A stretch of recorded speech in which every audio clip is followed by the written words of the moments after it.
Ladies and gentlemen, welcome to the Future Quake Show. I am Dr. Future. And I am Tom Bionic.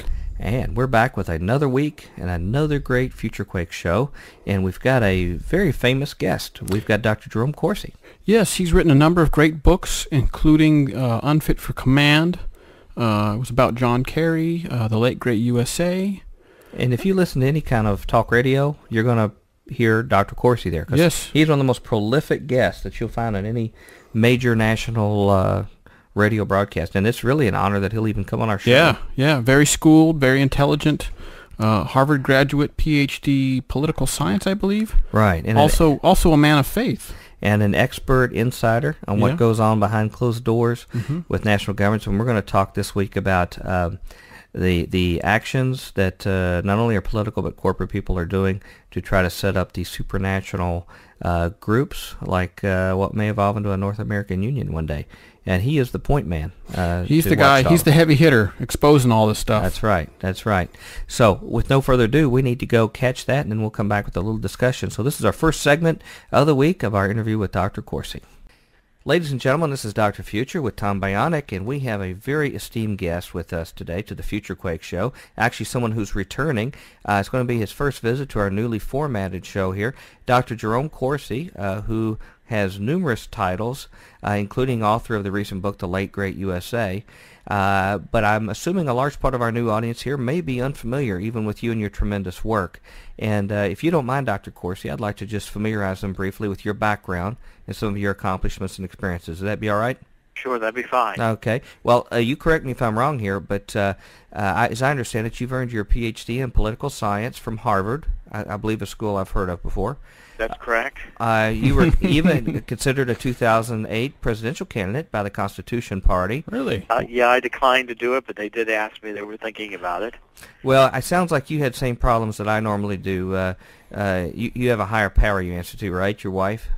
Well, that's right, exactly. My wife comes first in that category. Yeah, Mrs. Future has the same veto power here as well, so I understand. Right.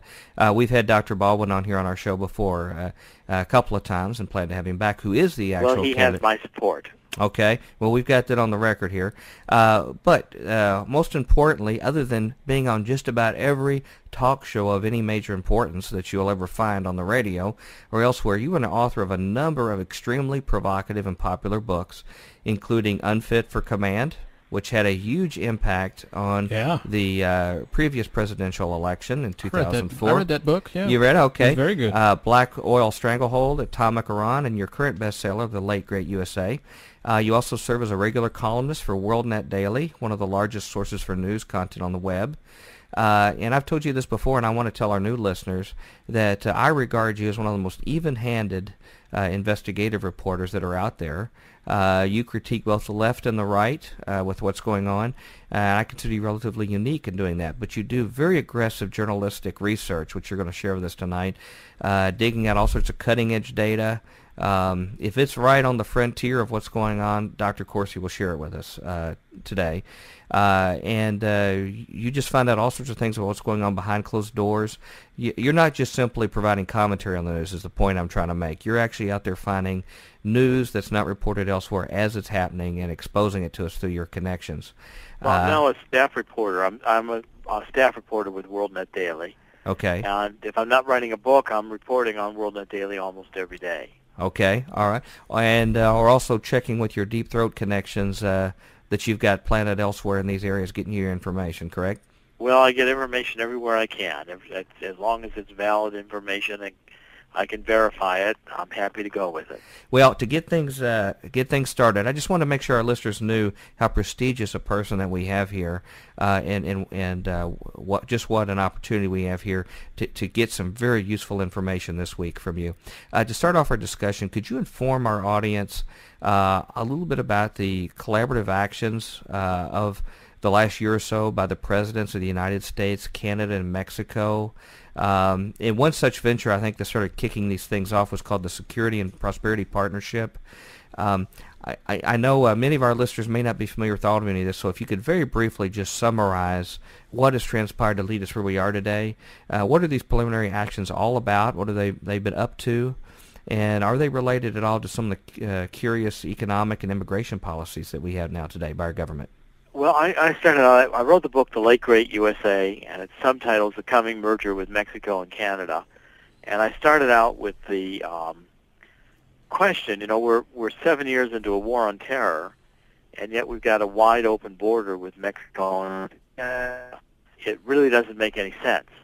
I mean, you'd think the first thing we would have done after 9/11, especially knowing that the hijackers who flew the planes into the World Trade Center and the Pentagon were here illegally, one way or the other, that we would have secured our borders and tightened down our immigration law enforcement. But we didn't do that. In fact, if anything, we moved to continue to open the border, especially with Mexico. And I thought that demanded explanation. Why were we doing it? I didn't assume, President Bush just forgot to close the border one day. I assumed the border was open because that's the way President Bush wanted it. And so as you look into it and research it, I found the Security and Prosperity Partnership in North America, which had been agreed to in Waco, Texas, March 23rd, 2005. Mm-hmm. At the end of a summit meeting, there was Vicente Fox of Mexico and Paul Martin of Canada, who was then the Prime Minister of Canada, and held a press conference, and they declared that we were in the Security and Prosperity Partnership in North America. There had been no treaty, no law. Yeah, and Congress hadn't voted on that or anything, as I recall. Congress didn't even know about it. Gosh. And, just a press conference, and they came out. We were in this new status of relationship with Mexico and Canada. It was like NAFTA 2, or as some people said it was developing into NAFTA on steroids. That's another way it was described. Mm-hmm. And what the relation was that we were constituting these working groups, which are bureaucratic working groups with Mexico and Canada, trilateral bureaucracy, and we were starting to integrate and harmonize our laws with Mexico and Canada. Well, integrate and harmonize means change, and I didn't see any congressional justification for that. It was all the bureaucracies of the three countries with three leaders deciding to get together on their own. Mm-hmm. So I filed a Freedom of Information Act request. The government created this spp.gov website at sanpeterpaul.gov. It's a Department of Commerce government website that has the Security and Prosperity Partnership information on it. It's mostly pretty boring. It's hard to read. But if you work your way through it, you can see that we've created these 20 working groups. So that's their secret weapon on being able to disguise their activities to make it so completely dry and boring that only a handful of people... Only somebody who's got a PhD and is used to, like myself, or a lawyer or somebody of that nature, used to reading boring stuff, trained in it.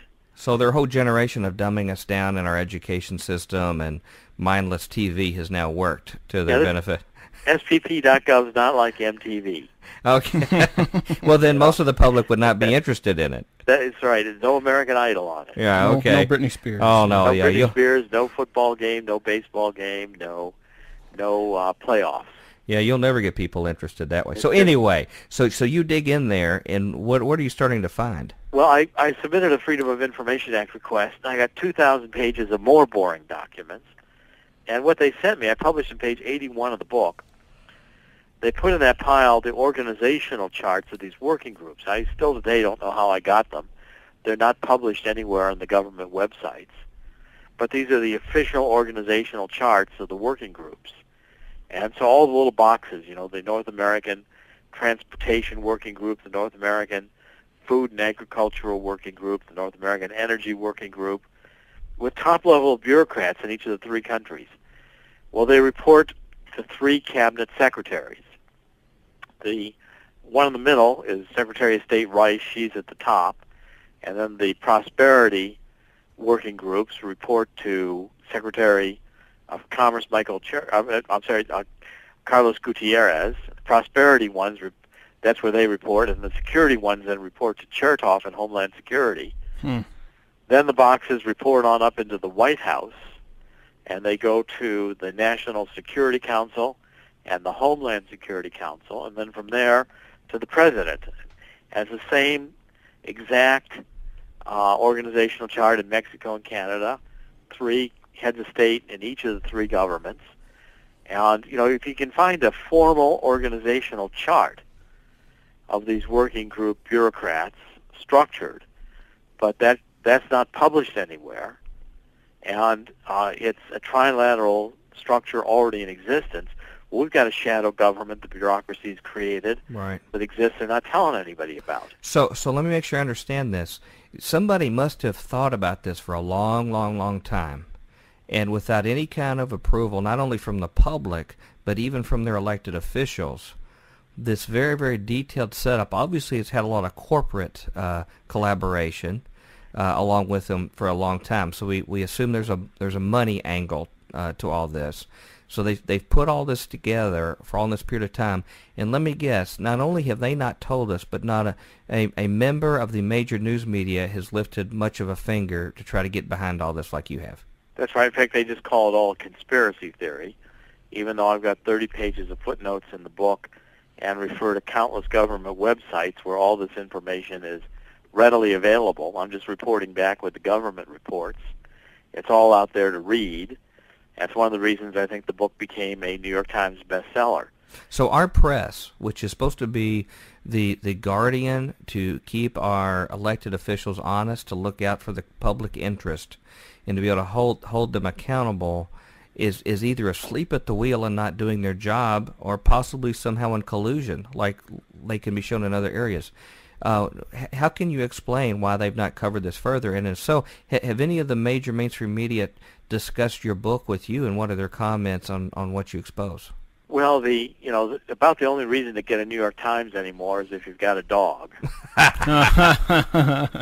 Birdcage liner is what you're implying? Yes. or bird. You might need got a bird. The New York Times serves that purpose pretty well too. Mm-hmm. So even the crossword puzzle's uninformed at this stage, huh? Well, the problem is that the news media are also owned by the multinational corporations. Mm-hmm. And the model here, the Security and Prosperity Partnership working groups, comes right out of the European Union.